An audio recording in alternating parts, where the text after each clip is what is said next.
আজকে তোমাদের সঙ্গে শেয়ার করব এই কেশর মালাই লাড্ডু কত সহজে ঘরে তৈরি করা যায় সেটা তোমাদেরকে আজকে শেয়ার করব। তো চলো দেখিয়ে দিই কেমন করে আমি এটা তৈরি করলাম। আশা করি তোমাদের সবার ভালো লাগবে। ভালো লাগলে একটা লাইক করে দিও, তবে ডিসলাইক করবার অধিকারও আমি তোমাদের দিয়েছি প্রথম দিন থেকেই। আর যদি খুব বেশি ভালো লেগে যায় চ্যানেলটা সাবস্ক্রাইব করে পাশে চলে আসতে পারো বন্ধু হয়ে। একটা লাড্ডু ভেঙে আমি দেখিয়ে দিচ্ছি, দেখো কতটা সুন্দর হয়েছে।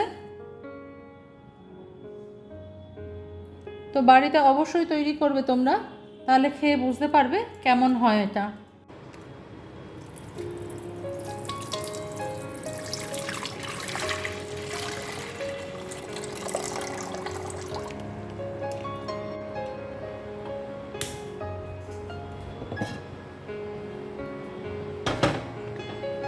আজ নিয়েছি প্যাকেটের দুধ। আজকে আমি প্যাকেটের দুধ দিয়ে তোমাদের মালাই লাড্ডু বানিয়ে দেখাবো। থাম্বনেল দেখে নিশ্চয়ই বুঝতে পেরেছো। যদি কেউ কখনো তৈরি না করে থাকো অবশ্যই একবার করবে, খুব ভালো হয় খেতে। তো আজকে আমি তোমাদের জন্য একটা মিষ্টি রেসিপি নিয়ে আসলাম। 2 লিটার দুধ নিয়ে নিয়েছি আমি এখানে, এবং সেটা দিয়ে ছানা তৈরি করব। ছানা অনেকেই অনেকভাবে কাটিয়ে থাকেন, তবে আমি কিন্তু ছানা সব সময় দই দিয়েই কাটাই মিষ্টি তৈরির ক্ষেত্রে, সব সময় বলতে মিষ্টি তৈরির ক্ষেত্রে। তো দুধটাকে অনবরত নাড়তে থাকবে। আজকে আমি ছানাটা তৈরি করাটা দেখাচ্ছি। নমস্কার বন্ধুরা, আমি শতাব্দী। তোমরা সবাই কেমন আছো? আশা করি সবাই ভালো আছো, সবাই সুস্থ আছো। দুধটা দেখো ফুটে উঠেছে। আমি এবার আস্তে আস্তে করে দইটা অ্যাড করে দেবো।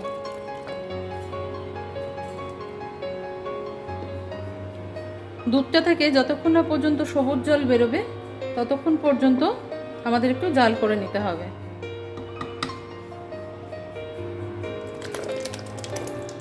বাকি দইটাও আমি অ্যাড করে দিলাম।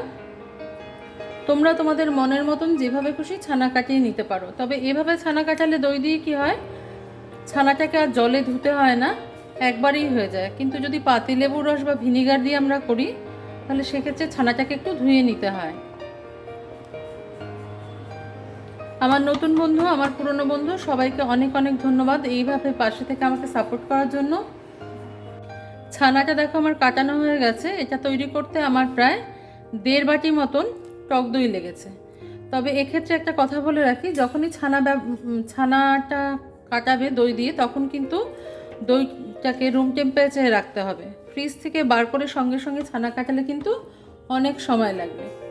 নিয়ে নিয়েছি একটা পাত্র, একটা ছাঁকনি আর একটা কাপড়। যে কোনো সুতির কাপড়ে তোমরা ছেঁকে নিতে পারো।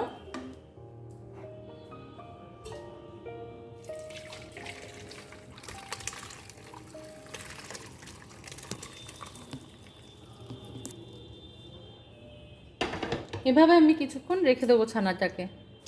একটা পাত্রে আমি ছানাটাকে নিয়ে নিলাম। দেখো এটা একেবারে পারফেক্ট হয়েছে। আমার হাতটা অবশ্যই ভালো করে ধোয়া আছে, কারণ এটা একটা হেলদি হ্যাবিট। এবার হাত দিয়েই আমরা ছানাটাকে একটু মেখে নেব। এবার দিয়ে দেবো কিছুটা পরিমাণে কেশর বা স্যাফরন, যেটাই বলো না কেন তোমরা, দিয়ে দিলাম ছানার মধ্যে। আর দিয়ে দেবো একটুখানি ইয়েলো ফুড কালার।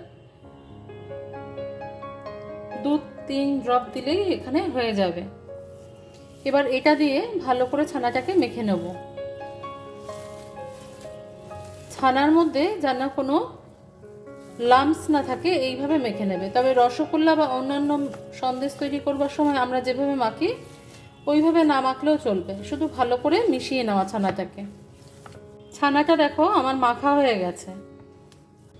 একটা কড়াই গ্যাসে বসিয়ে দিয়েছি। এবার দিয়ে দেবো ছানাটা এর মধ্যে, আর দিয়ে দেবো প্রয়োজন মতো কনডেন্সড মিল্ক। এখানে আর কিছু অ্যাড করবার প্রয়োজন নেই আমাদের। চিনি আমরা আর আলাদা করে এর মধ্যে যোগ করতে পারবো না, কারণ কনডেন্সড মিল্কে অনেক মিষ্টি, তাতেই আমাদের হয়ে যাবে। গ্যাসের ফ্লেমটাকে লো টু মিডিয়ামে রাখবে, লোতে রাখলেই সবচেয়ে ভালো হয়। এবার এর মধ্যে আমি অ্যাড করে দেবো কিছুটা পরিমাণে ছোটো এলাচের গুঁড়ো।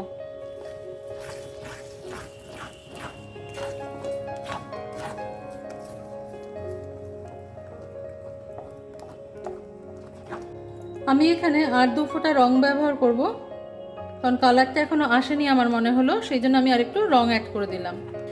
বেশ কিছুক্ষণ ধরে নাড়াবার পর এটা দেখো এরকমভাবে এক জায়গায় দলা পাকিয়ে এসছে। এই সময় আমি একটুখানি এর মধ্যে ঘি অ্যাড করে দেবো। খুব বেশি দিতে হবে না, হাফ চা চামচ দিলেই হবে। দিয়ে এটাকে একটু মিশিয়ে নেব। এটা কিন্তু আমাদের তৈরি হয়ে গেছে, কারণ কড়াই থেকে এটা সম্পূর্ণ ছেড়ে এসেছে। এবার এটাকে কিছুক্ষণ আমরা ঠান্ডা হওয়ার জন্য রেখে দেবো। দেখো মিশ্রণটা অনেকটা ঠান্ডা হয়ে গেছে, খুব বেশি ঠান্ডা করবে না, একটু গরম অবস্থায় হাত দিয়ে আরেকবার মেখে নিতে হবে আমাদের। দোকানের থেকেও ভালো মিষ্টি তোমরা খুব সহজেই ঘরে তৈরি করে নিতে পারো। যে কোনো উৎসব অনুষ্ঠানে ঘরেই তৈরি করা যায় এই ধরনের মিষ্টি। তুমি হাতের সাহায্যে যেভাবে লাড্ডু পাকায় সেভাবে পাকিয়ে নেব। আমি সাইজটা একটু বড় রেখেছি, তোমরা তোমাদের মনের মতন করে নিতে পারো। এইভাবে আমি সবকটা লাড্ডু তৈরি করে নেব আগে। তাহলে আজকে এই পর্যন্তই বন্ধুরা, দেখা হচ্ছে পরের দিন অন্য কোনো রেসিপি নিয়ে তোমাদের সঙ্গে। তোমরা সবাই ভালো থেকো, সুস্থ থেকো।